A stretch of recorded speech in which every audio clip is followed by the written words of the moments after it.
नमस्कार। आज हामी इराकको पछिल्लो सुरक्षा अवस्थाबारे महत्त्वपूर्ण जानकारी लिएर आएका छौं। हालैका दिनहरूमा इराकमा लगातार ड्रोन आक्रमणका घटनाहरूले तीव्रता पाएका छन्। यी आक्रमणहरू विशेष गरी नागरिक क्षेत्रहरूलाई लक्षित गरी गरिएको पाइएको छ, जसले गर्दा ठूलो मात्रामा भौतिक क्षति भएको छ। स्थानीय रिपोर्टहरूका अनुसार आवासीय भवनहरू, पूर्वाधार र सार्वजनिक सम्पत्तिमा व्यापक क्षति पुगेको छ।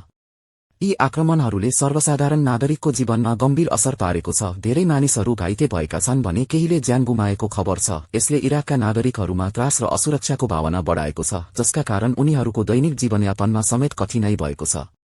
इराकी सरकार र अन्तर्राष्ट्रिय समुदायले यी आक्रमणको कडा शब्दमा निन्दा गरेका छन्।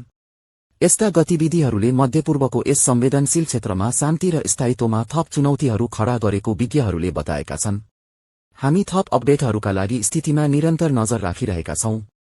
इराकमा लगातार भइरहेका ड्रोन आक्रमणबाट नागरिक क्षेत्रमा कस्तो प्रभाव परेको छ? आफ्नो विचार कमेन्ट गर्नुहोस्।